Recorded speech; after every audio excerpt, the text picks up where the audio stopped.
Hi kids, today I want to help you out with your equivalent fraction work.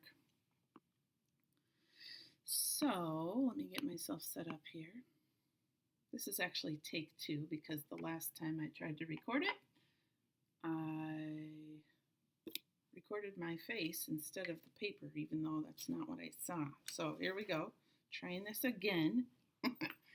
Today I thought I would help you understand equivalent fractions by just reminding you that you do have a good understanding of what equivalent means.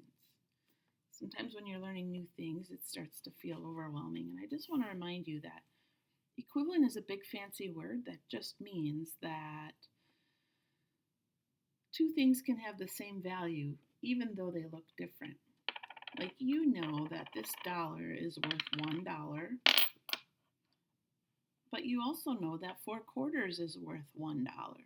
So we could say they are equal to each other. They just look, they don't look the same. So $1 is equal to 4/4. And you even know, because your first grade teachers taught you, that $1 is also equal to 10 dimes. 1, 2, 3, 4, 5, 6, 7, 8, 9, 10. So we could say that $1 is equivalent to 4/4, which is equivalent to 10 dimes. And so I just wanted to start off by letting you know, okay, this isn't a foreign idea to you. You do understand that things can look differently but be equal. And so I want you to remember that and go into your fraction work with a little bit of confidence that we can write fractions that look different but are worth the same amount. So just one more quick example. If I have 2/4, that's 50 cents. And if I were to take 5 dimes, I would know in my mind, yep, those are equal. I could talk about 2/4 or 5 dimes and they're worth the same. I could go to the store or a garage sale or something, if something costs 50 cents, I could pay it with 2/4 or 5 dimes or 50 pennies or 10 nickels. So that's the idea of equivalency, and we're going to be using that idea with fractions. Equivalent fractions. Okay, so when you watch the video that I linked in your assignment today, you will see the teacher, Mr. Habecker. You will see him use one number line to show different fraction units, different unit fractions. So I'm going to start here with 0, and we'll call this 1, 1, and we'll call this 2. So I have 2 wholes shown on my number line, and I'm going to start by dividing it into thirds. I'm just picking a random unit. I picked the unit thirds. So you're going to see me do thirds on the top, and then below I'm going to do sixths. So what that means is that I'm going to divide the whole into 3 parts to show thirds. 3 parts takes 2 tick marks, right? And so I could do my thirds. Here we have 0 thirds and 1 third, 2 thirds, and 3 thirds. And I can continue by dividing this into thirds. So if I keep counting, I have 4 thirds.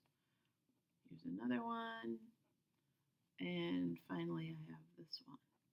6 thirds, which happens to land on the same point as the 2. And 3 thirds lands on the same point as the 1. We could say it lives there. They live at the same point on the number line. Now, I'm going to use this exact same number line, but now I'm going to show my sixths, and I'm going to do those below.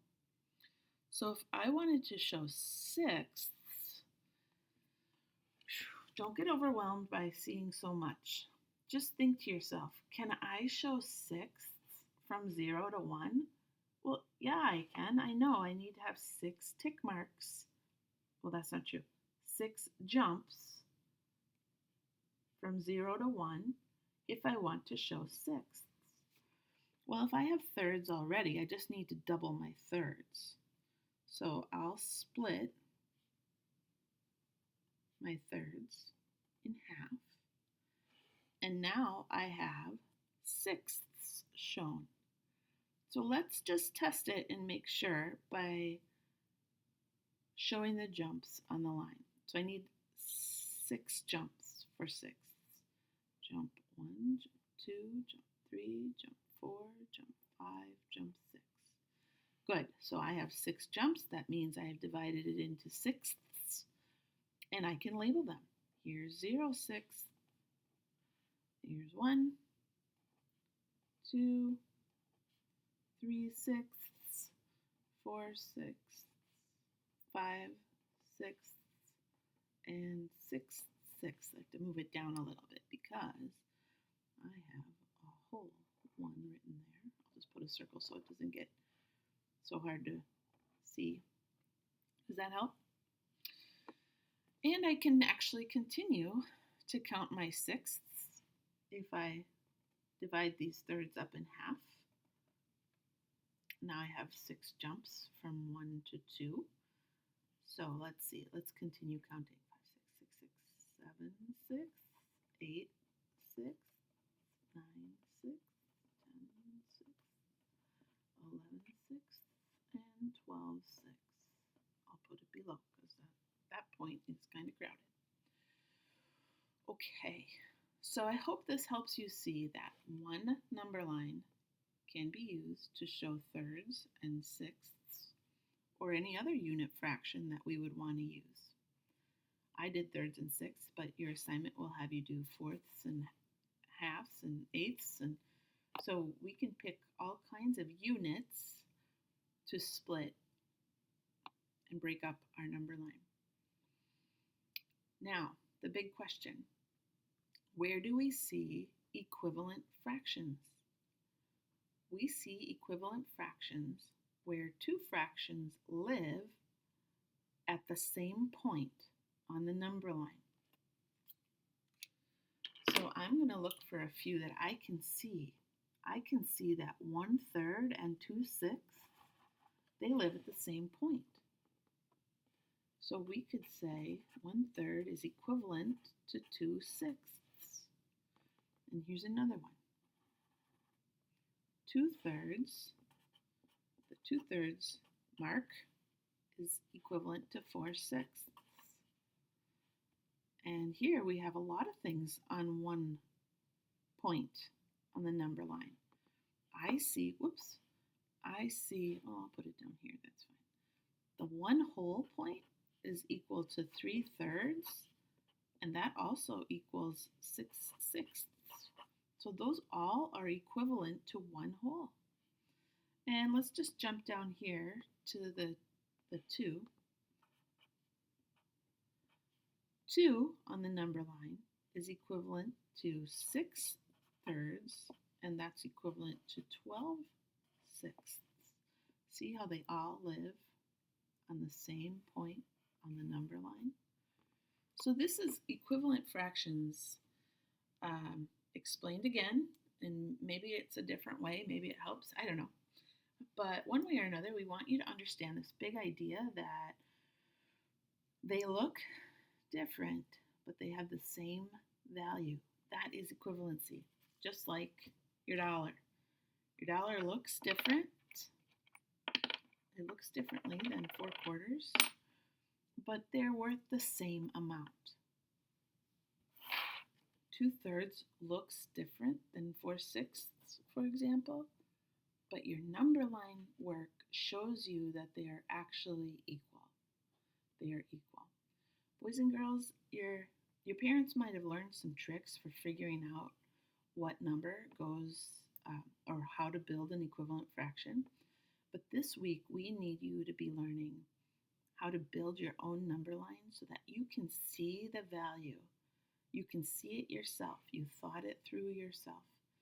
So take your time to build a nice number line and let that help you see where the fractions live at the same point.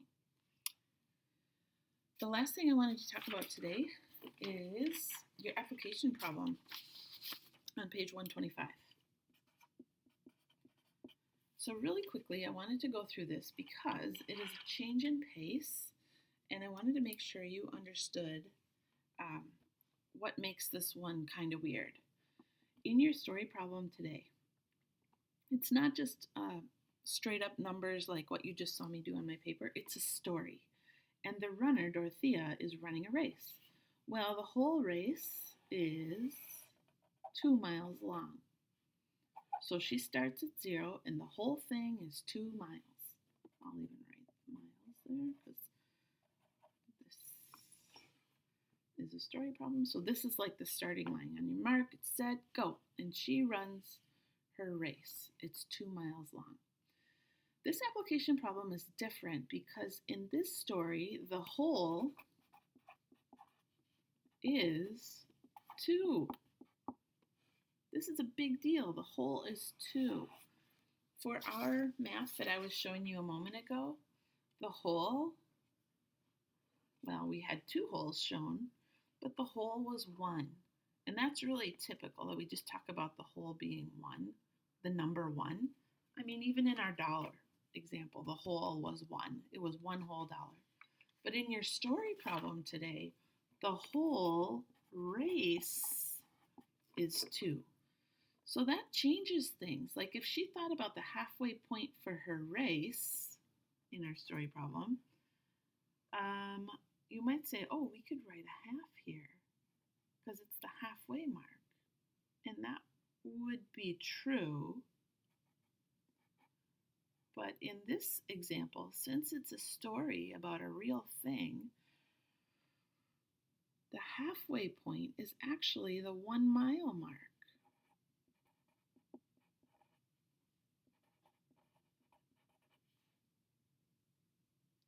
And that's different because we would actually be able to write the whole here, 1, the 1 mile mark.